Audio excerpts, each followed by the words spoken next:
अपन unit number 6 पढ़ रहे थे, जो कि अपने सिलेबस की सबसे बड़ी यूनिट है ऑप्टिक्स के नाम से, यानी प्रकाशिकी।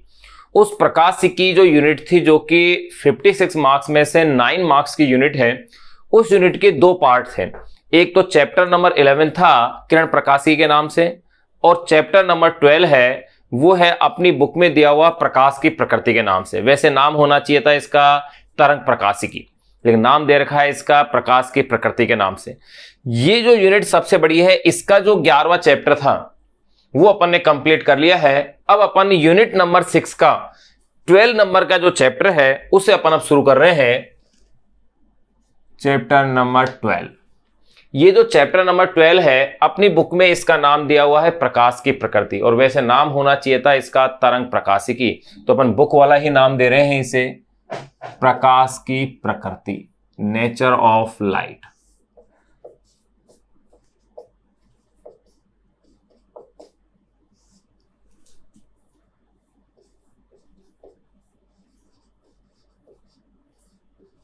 नेचर ऑफ लाइट, इस नाम से ये चैप्टर अपने पास दिया हुआ है, चैप्टर नंबर 12 है।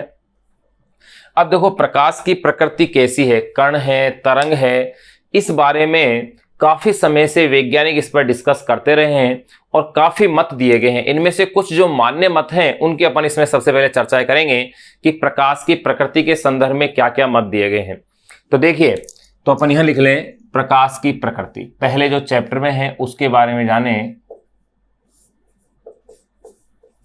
प्रकाश की प्रकृति, प्रकाश की प्रकृति, नेचर ऑफ लाइट। देखिए, प्रकाश की प्रकृति के संदर्भ में सबसे पहले न्यूटन ने बताया 16वीं शताब्दी में, उन्होंने क्या कहा कि प्रकाश स्रोत से प्रकाश जो है भारहीन और अदृश्य कणों के रूप में उत्सर्जित होता है। प्रकाश स्रोत से प्रकाश भारहीन और अदृश्य कणों के रूप में उत्सर्जित होता है।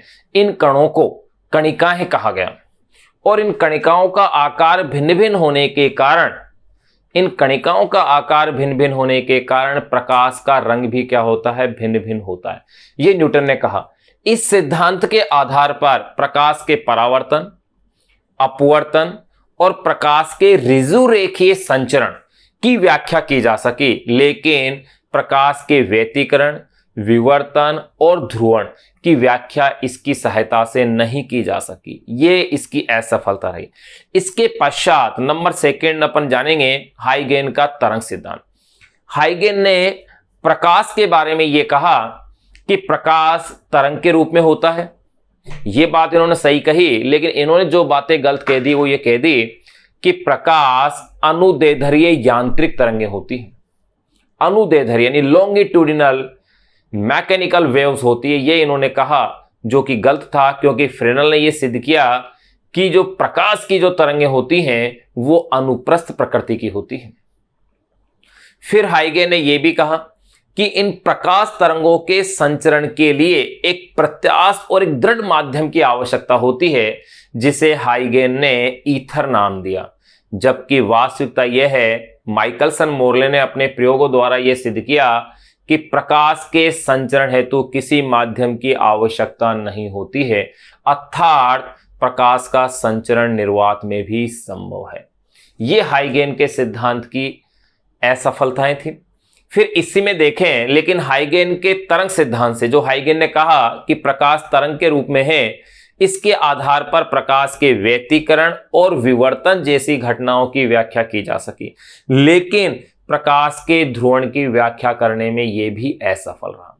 तो फिर इसके बाद तीसरा जो मत आता है वो है मैक्सवेल का जो विद्युत चुंबकीय तरंग सिद्धांत है वो आता है। वो क्या कहता है, देखो, मैक्सवेल का विद्युत चुंबकीय तरंग सिद्धांत ये कहता है कि जो प्रकाश तरंगें हैं वो विद्युत चुंबकीय तरंगें हैं।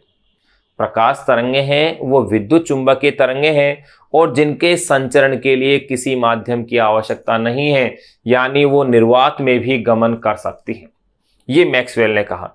मैक्सवेल ने यह भी कहा कि ये जो विद्युत चुंबकीय तरंगें होती हैं, इनमें विद्युत सदिश ई वेक्टर यानी कि विद्युत क्षेत्र सदिश ई वेक्टर और चुंबकीय क्षेत्र सदिश बी वेक्टर परस्पर लंबवत दिशाओं में कंपन करते हैं, कंपन तल इनका परस्पर लंबवत होते हैं, और जो तरंग के संचरण की दिशा होती है इन दोनों के क्या होती है, लंबवत। जैसे अगर इस दिशा के अंदर अगर विद्युत क्षेत्र सदिश के कंपन है तो जेड दिशा के अंदर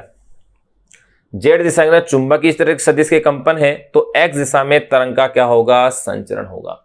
मैक्सवेल के विद्युत चुंबकीय तरंग सिद्धांत से ध्रुवण की व्याख्या की जा सकी, लेकिन ये प्रकाश विद्युत प्रभाव की व्याख्या करने में असफल रहा। तो अब देखिए फिर अगला मत, वो है प्लांक का क्वांटम सिद्धांत। प्लांक ने यह कहा कि प्रकाश जो एक प्रकार की ऊर्जा है, इसका संचरण सतत ने होकर विविक्त रूप में होता है, यानी छोटे छोटे टुकड़ों के रूप में होता है, और इन छोटे छोटे पैकेट्स या बंडल को फोटोन या क्वांटा कहते हैं, और प्रति फोटोन की ऊर्जा h न्यू होती है। यह प्लांक ने कहा। इसके आधार पर प्रकाश विद्युत प्रभाव की व्याख्या हो पाई।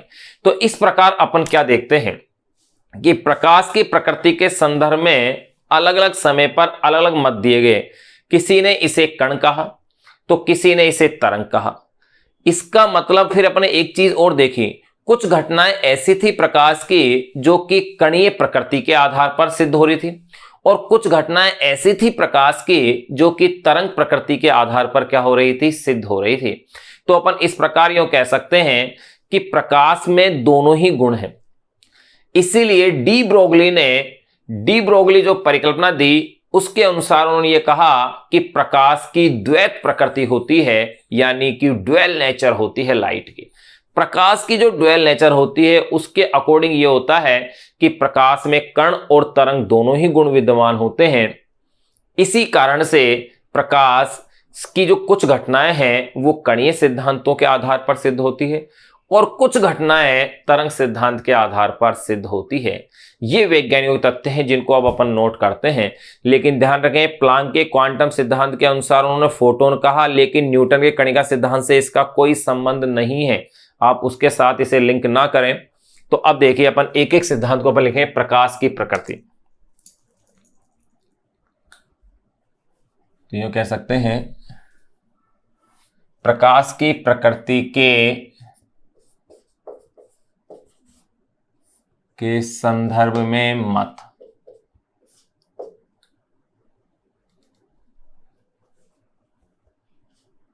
क्या क्या मत है प्रकाश की प्रकृति के संदर्भ में? देखिए, नंबर 1, सबसे पहला जो मत अपन ले रहे हैं, जिनको अपन ने भी चर्चाएं कर ली हैं, उन्हीं की बातें करेंगे।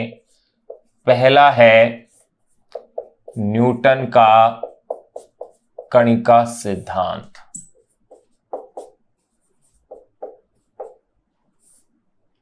न्यूटन का कणिका सिद्धांत, तो देखें इससे सिद्धांत के अनुसार क्या कहते हैं? इस सिद्धांत के अनुसार देखो न्यूटन जी वो यह कहते हैं कि प्रकाश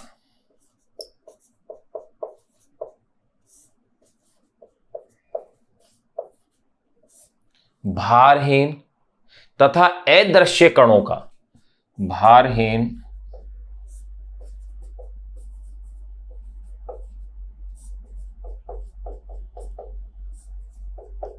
अदृश्य कणों का एक पुंज है। अदृश्य कणों का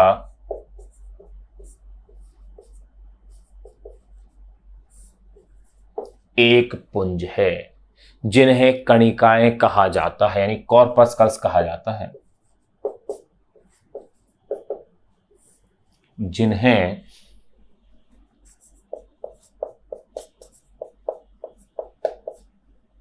कणिकाएं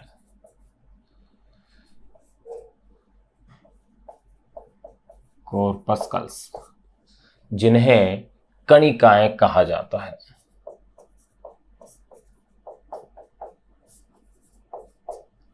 यह न्यूटन की बात थी कि प्रकाश भारहीन तथा अदृश्य कणों का एक पुंज है जिन्हें कणिकाएं यानी कॉर्पस्कल्स कहा जाता है।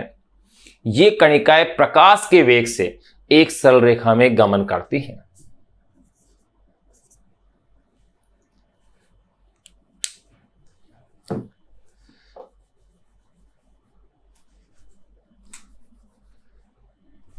तो देखो इस सिद्धांत के अनुसार अपन एक एक पॉइंट के रूप में बांट लें, याद रखना आसान रहेगा। प्रकाश भारहीन तथा अदृश्य कणों का एक पुंज है जिन्हें कणिकाएं कहा जाता है। इसी का नंबर सेकंड पॉइंट अपन देखें तो वो ये है कि ये कणिकाएं प्रकाश के वेग से एक सरल रेखा में गमन करती हैं। ये कणिकाएं प्रकाश के वेग से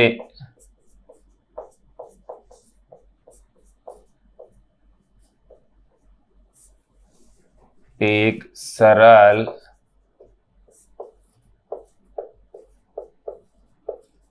रेखा में गमन करती है।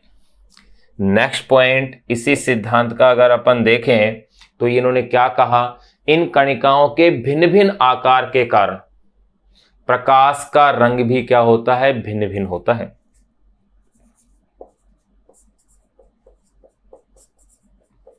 इन कणिकाओं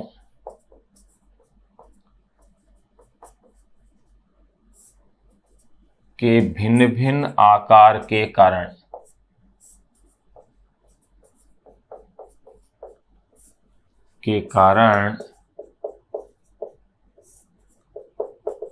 प्रकाश का रंग भी भिन्न भिन्न होता है। ये था न्यूटन का कणिका सिद्धांत। तो देखो क्या क्या कह रहे हैं इस सिद्धांत के अंदर, प्रकाश भारहीन तथा अदृश्य कणों का पुंज है, इन कणिकाओं का वेग प्रकाश के वेग के समान है। फिर नेक्स्ट इन्होंने क्या कहा, इन कणिकाओं के भिन्न भिन्न आकार के कारण प्रकाश का रंग भी भिन्न भिन्न होता है।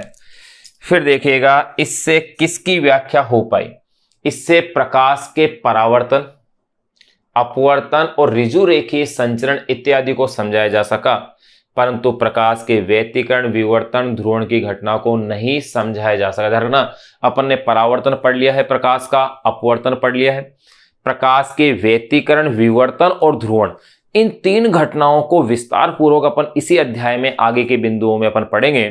तो आप अभी केवल नाम ध्यान रखें। तो देखो इस सिद्धांत के आधार पर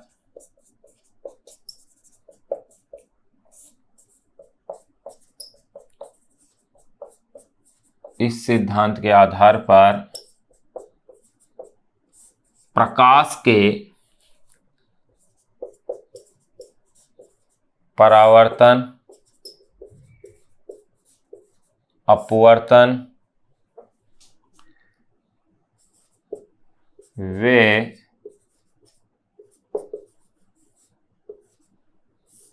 ऋजु रेखीय संचरण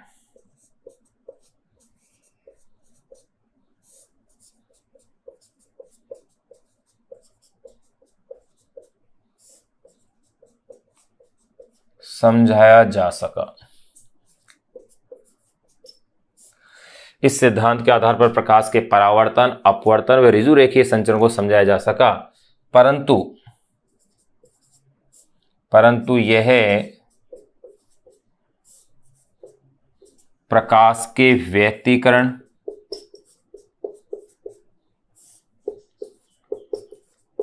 विवर्तन व ध्रुवण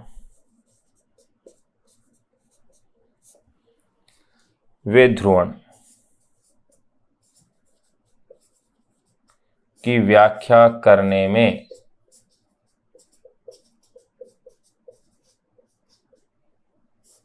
असफल रहा। तो यहां प्रकाश की प्रकृति के संदर्भ में जो पहला मत है न्यूटन कणिका सिद्धांत, वो अपन ने जान लिया। अब नंबर सेकंड अपन जो इसमें जानेंगे वो है हाइगेन का तरंग सिद्धांत।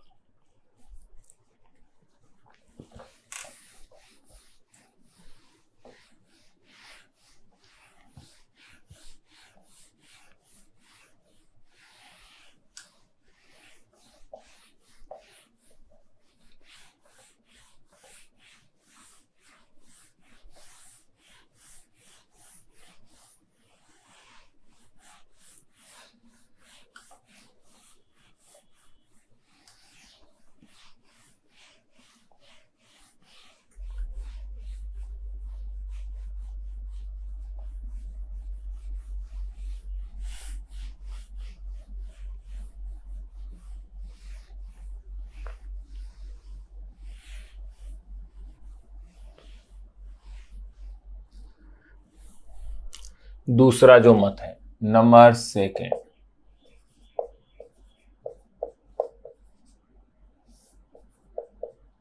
हाइगेन का तरंग सिद्धांत।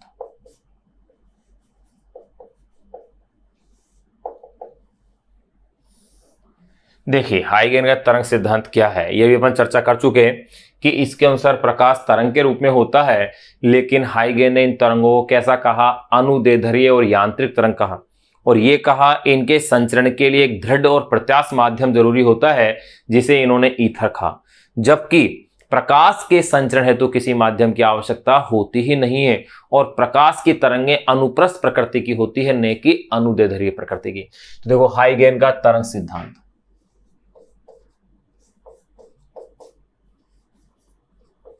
इस सिद्धांत के अनुसार, इस सिद्धांत के अनुसार नंबर फर्स्ट, पहली बात हाइगेन ने क्या कहा कि प्रकाश अनुदैर्ध्य और यांत्रिक तरंग है।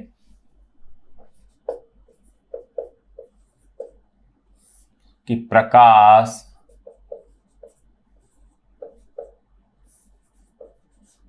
अनुदैर्ध्य वे यांत्रिक तरंग है, ये हाइगेन ने कहा। लेकिन ध्यान रहे फ्रेनल ने अपने प्रयोगों द्वारा क्या सिद्ध किया कि प्रकाश अनुप्रस्थ प्रकृति की तरंग है, ये फ्रेनल ने बताया। फिर नंबर सेकंड इन्होंने क्या कहा कि प्रकाश तरंगों के संचरण हेतु प्रत्यास्थ व दृढ़ माध्यम ईथर की कल्पना की। इन्होंने प्रकाश के संचरण हेतु दृढ़ व प्रत्यास्थ, प्रकाश के संचरण हेतु दृढ़ व प्रत्यास्थ माध्यम ईथर की कल्पना की। दृढ़ व प्रत्यास्थ माध्यम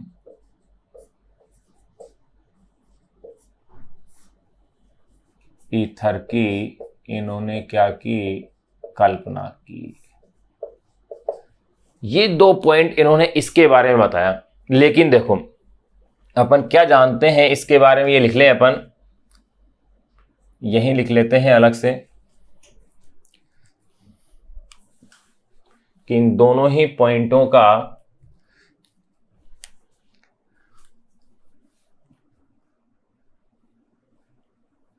कल्पना की, जबकि फ्रेनल ने, साइंटिस्ट का नाम है भैया, जबकि फ्रेनल ने यह सिद्ध किया, जबकि फ्रेनल ने यह सिद्ध किया कि प्रकाश की तरंगें अनुप्रस्थ प्रकृति की होती है।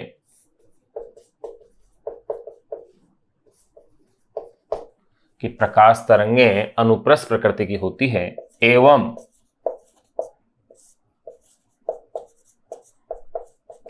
माइकलसन मोर्ले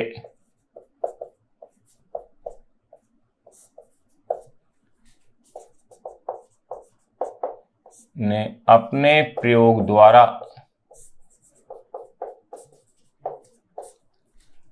यह स्पष्ट किया कि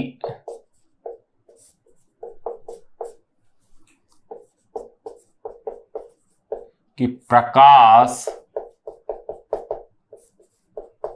तरंगों के संचरण हेतु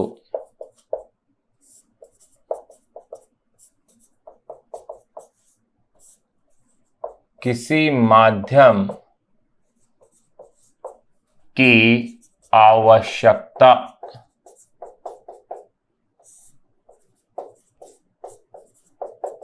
नहीं होती है। प्रकाश तरंगों के संचरण हेतु किसी माध्यम की आवश्यकता नहीं होती है, अर्थात ये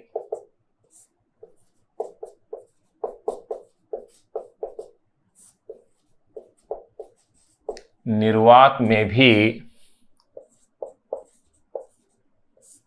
गमन कर सकती हैं। यानी इनकी ये दोनों बातें, यहां दो अलग अलग साइंटिस्टों ने इसको खारिज कर दिया है सिरे से इस बात को, लेकिन फिर भी अपन अब देखें, ध्यान रहे हाइगेन का एक सिद्धांत और अपन पढ़ेंगे, वो है हाइगेन का द्वितीयक तरंगिकाओं का सिद्धांत। ये प्रकाश की प्रकृति पढ़ने के बाद फिर अपन उस पर चर्चा करेंगे, तो पहले अपन इसको पूरा कर लें। माध्यम की आवश्यकता नहीं होती है, अर्थात ये निर्वात में भी गमन कर सकती हैं।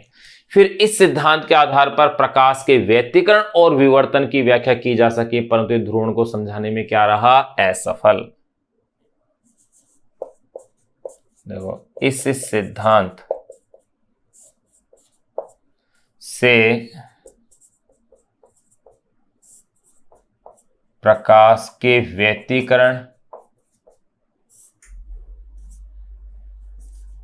वे विवर्तन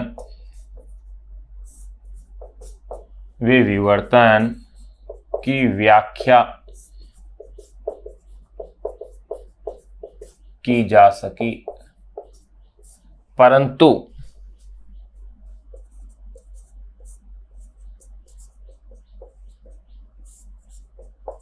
यह प्रकाश के ध्रुवण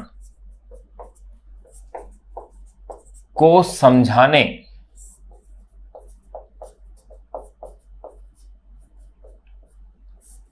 में असफल रहा। यानी प्रकाश के ध्रुवण की व्याख्या नहीं कर सकते। ध्यान रहे ध्रुवण का गुण अनुप्रस्थ तरंगों में ही पाया जाता है, जबकि हाइगेन ने इन्हें कैसा कहा, अनुदैर्ध्य तरंग कहा। यही तो कारण है अनुप्रस्थ और अनुदैर्ध्य तरंग में अंतर करने का, कि ध्वनि की जो तरंगें होती है उनका भी व्यतिकरण होता है, उनका भी विवर्तन होता है, उनका भी परावर्तन होता है, उनका भी अपवर्तन होता है, लेकिन ध्वनि तरंगों में ध्रुवण का गुण नहीं पाया जाता है, क्योंकि वो अनुदैर्ध्य तरंगे हैं। ध्रुवण का गुण किन में पाया जाता है, प्रकाश तरंगों में। तो इसीलिए ये इसकी व्याख्या करने में क्या रहे, असफल रहे। अब अपन नंबर 3 बात करेंगे मैक्सवेल के विद्युत चुंबकीय तरंग सिद्धांत की।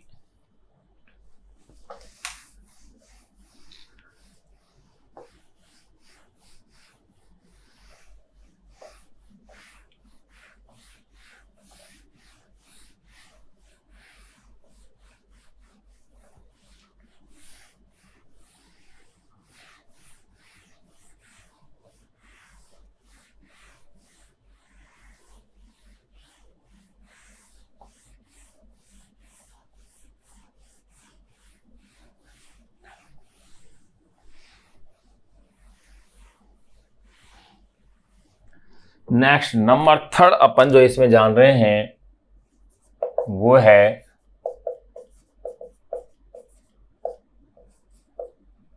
मैक्सवेल का विद्युत चुंबकीय तरंग सिद्धांत। विद्युत चुंबकीय तरंग सिद्धांत। देखो मैक्सवेल ने क्या कहा, या यूं कह सकते हैं इस सिद्धांत के अनुसार क्या है, इस सिद्धांत के अनुसार प्रकाश की जो तरंगों को मैक्सवेल ने क्या कहा, विद्युत चुंबकीय तरंगें कहा। इन्होंने गणितीय विवेचना करके कुछ समीकरणों के आधार पर इस चीज को क्या किया, प्रूफ किया। तो देखिए इस सिद्धांत के अनुसार, इस सिद्धांत के अनुसार क्या क्या पॉइंट्स अपने पास आ रहे हैं। पहला पॉइंट इन्होंने क्या कहा, इस सिद्धांत के अनुसार प्रकाश विद्युत चुंबकीय तरंगें होती हैं जो कि निर्वात में भी गमन कर सकती हैं, और निर्वात में इनका वेग 3 × 10⁸ मीटर प्रति सेकंड होता है। नंबर 1 देखो इस सिद्धांत के अनुसार प्रकाश विद्युत चुंबकीय तरंगें होती हैं, प्रकाश विद्युत चुंबकीय तरंगें होती हैं। इस सिद्धांत के अनुसार प्रकाश क्या है, विद्युत चुंबकीय तरंगें होती जो कि निर्वात में भी गमन कर सकती हैं, होती हैं जो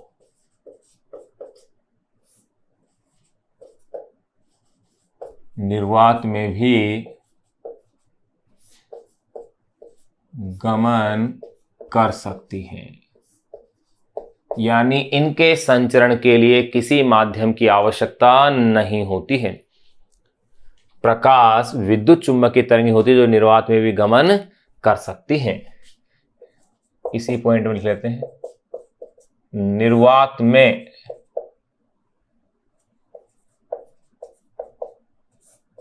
इनका वेग 3 × 10⁸ मीटर प्रति सेकंड होता है। ये भी इन्होंने बताया। नंबर सेकंड बात देखिए, नंबर सेकंड अपन इसमें बात क्या जान रहे हैं कि विद्युत चुंबकीय जो तरंगें होती हैं, इन विद्युत चुंबकीय तरंगों में विद्युत क्षेत्र सदिश और चुंबकीय क्षेत्र सदिश दोनों एक दूसरे के लंबवत परंतु समान कला में कंपन करते हैं। एक दूसरे के लंबवत परंतु समान कला में क्या करते हैं, कंपन करते हैं। देखिए इसे अपन बना के देखें तो ये चीज थोड़ी ज्यादा अच्छे से समझ में आएगी कि किस प्रकार से ये कंपन करते हैं। अपन विद्युत क्षेत्र और चुंबकीय क्षेत्र अपन पढ़ चुके हैं। विद्युत वाला चैप्टर अपन कंप्लीट कर चुके, चुंबक वाला चैप्टर अपन कंप्लीट कर चुके, तो उनके कुछ कॉन्सेप्ट अपन यहां काम में लेंगे। तो देखिएगा,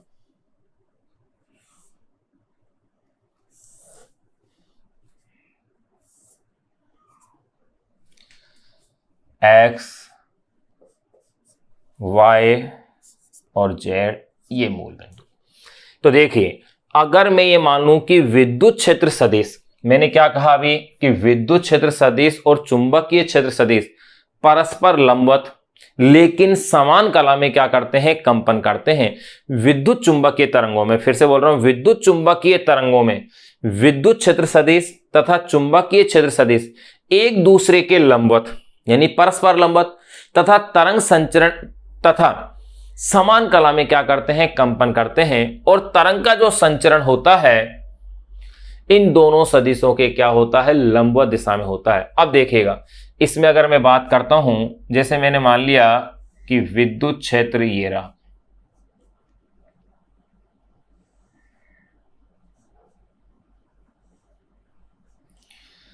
अगर विद्युत क्षेत्र के कंपन y अक्ष के अनुदिश है तो चुंबकीय क्षेत्र के कंपन इसके लंबवत कहां होंगे, z अक्ष के अनुदिश, यहां इस डायरेक्शन में।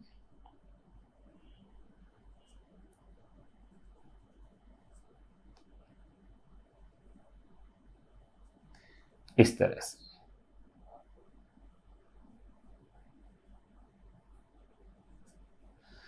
यहां इस तरह से इसके क्या होंगे, कंपन होंगे। फिर आप देखेंगे नेक्स्ट अगली कला के अंदर कहां आएंगे, नीचे आएंगे।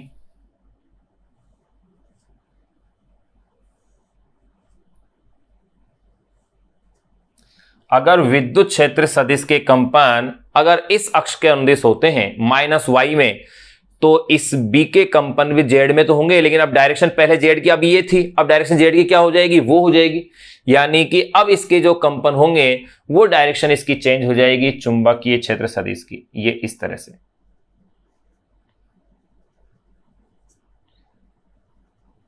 ये इस तरह से। अब अगर आप इनको मिलाते हैं तो देखिए किस तरह से तरंग का स्वरूप बनता है।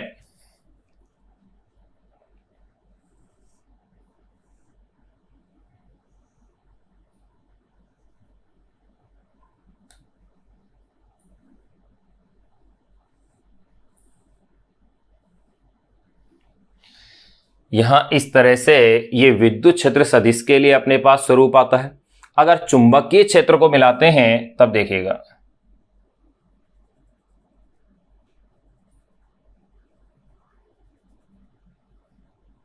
ये लो इस तरह से, यहां इस तरह से अपने पास ये बन रहा है। फिर आप देखिएगा अगर मैं इसमें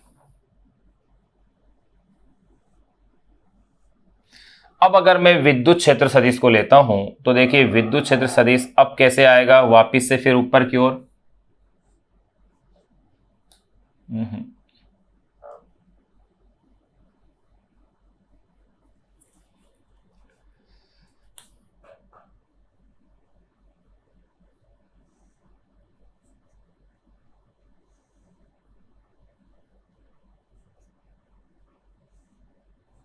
ये लीजिए, और ये इस तरह से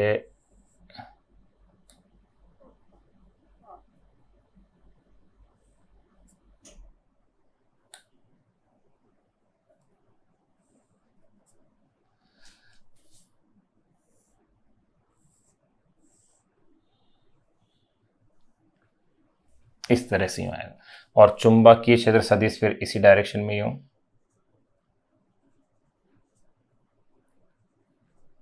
ये लीजिए, इस तरह से ये बनते हैं। तो इसमें अपन क्या देखते हैं, ये वाला थोड़ा छोटा रह गया, इसको बड़ा कर देते हैं, ये लो।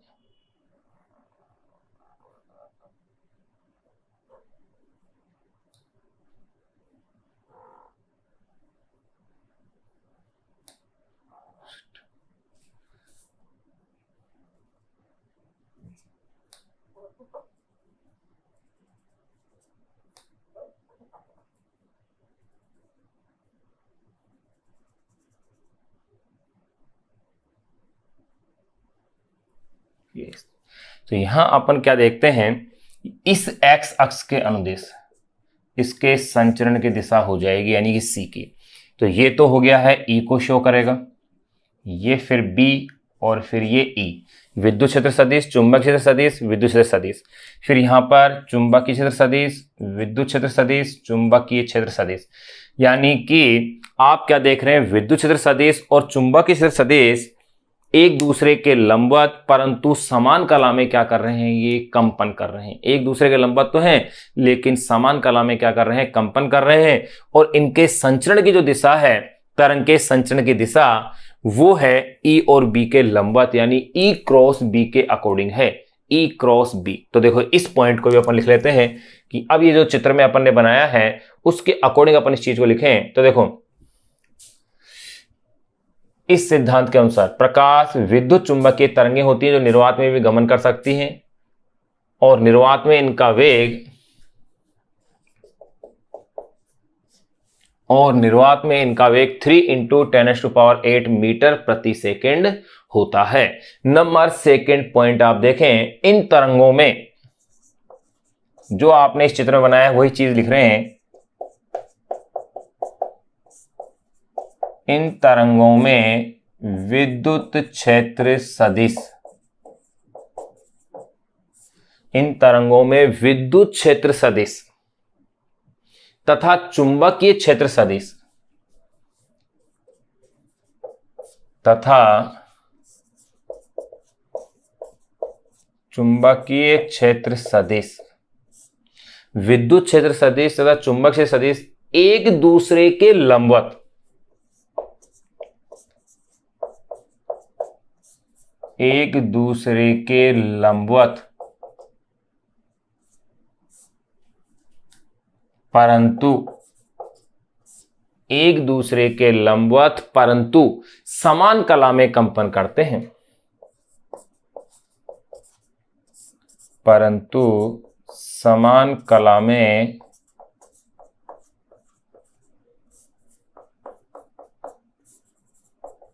कंपन करते हैं, एक दूसरे के लंबवत परंतु समान कला में कंपन करते हैं। तथा तरंग संचरण यानी वेव प्रोपेगेशन जो है, तथा तरंग संचरण की दिशा, तथा तरंग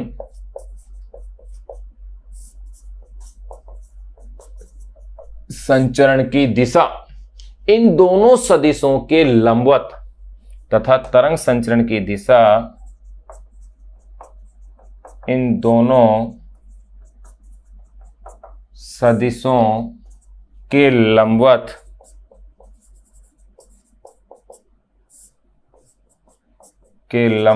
ई क्रॉस बी, यानी ई और बी के क्या होगी, लंबवत, इन दोनों सदिशों के लंबवत ई क्रॉस बी की दिशा में होती है।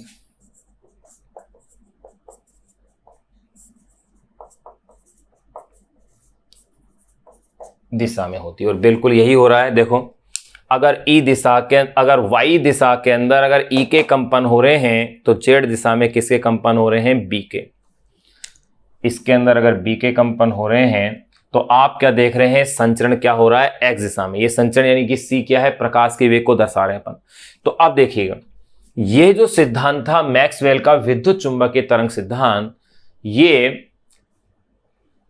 प्रकाश के निर्वात में गमन को तो स्पष्ट कर ही पाया, लेकिन प्रकाश के ध्रुवण की भी व्याख्या करने में सफल रहा, लेकिन प्रकाश विद्युत प्रभाव की व्याख्या नहीं कर पाया। तो अपन ये कह सकते हैं इस सिद्धांत से ध्रुवण की व्याख्या तो की जा सकी, परंतु ये प्रकाश विद्युत प्रभाव को समझाने में असफल रहा। देखो, प्रकाश विद्युत प्रभाव है क्या, ये अपन चैप्टर नंबर 13 पढ़ेंगे। इसके जस्ट बाद का चैप्टर है पूरा प्रकाश विद्युत प्रभाव। जब किसी धात्विक पृष्ठ के ऊपर प्रकाश के कण यानी फोटोन जब आपतित होते हैं तो उस धातु से इलेक्ट्रॉन के उत्सर्जन की जो क्रिया होगी एक निश्चित आवृत्ति या निश्चित तरंगदैर्घ्य पर, इस घटना को ही प्रकाश विद्युत प्रभाव कहते हैं, जिसका अपन पूरा एक चैप्टर ही अपन पढ़ेंगे। तो देखिए, अपन ने क्या कहा कि दिशा होती है। अब देखिए, इसकी सफलता लिख लें कि यह सिद्धांत ध्रुवण की व्याख्या, इस सिद्धांत से ध्रुवण की व्याख्या की जा सकी, परंतु यह प्रकाश विद्युत प्रभाव को समझाने में क्या रहा? असफल।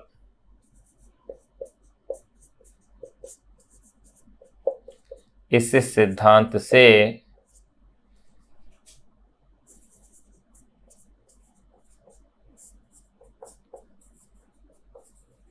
ध्रुवण की व्याख्या की जा सकी, परंतु यह प्रकाश विद्युत प्रभाव को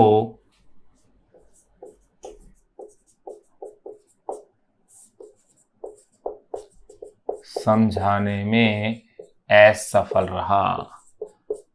ये चीज अपन प्रकाश विद्युत प्रभाव में पढ़ेंगे कि तरंग सिद्धांत किस प्रकार से असफल रहा। अब एक चीज अपन इसमें नोट लगा के लिख सकते हैं, वो ये कि जो प्रकाश की जो घटनाएं होती हैं, सभी प्रकाशीय घटनाओं में केवल विद्युत क्षेत्र सदिश ई वेक्टर ही प्रयुक्त होता है, चुंबकीय क्षेत्र सदिश बी वेक्टर प्रयुक्त नहीं होता है। इसीलिए ई वेक्टर को अपन क्या कहते हैं? प्रकाश सदिश भी कहते हैं। तो नोट में अपन ये लिख लें, सभी प्रकाशीय घटनाओं में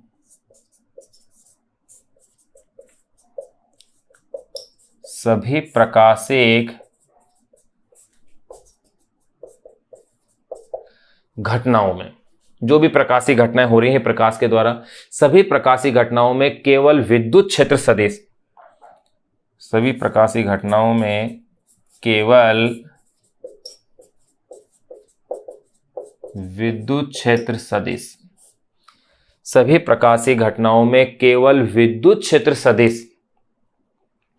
ही भाग लेता है। क्षेत्र सदिश ही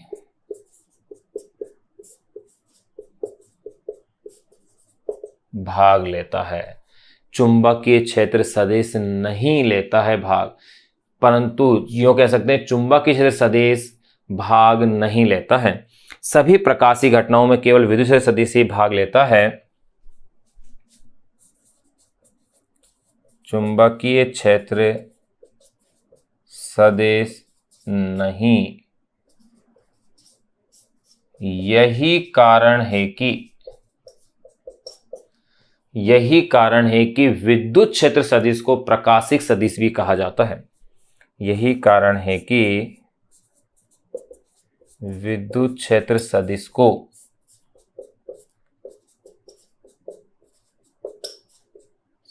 प्रकाशिक सदिश भी कहा जाता है। तो देखो, यहां अपन ये लिख लिया, ये जो आपने पास आवरण जो बन रहा है इसको कहते हैं विद्युत क्षेत्र सदिश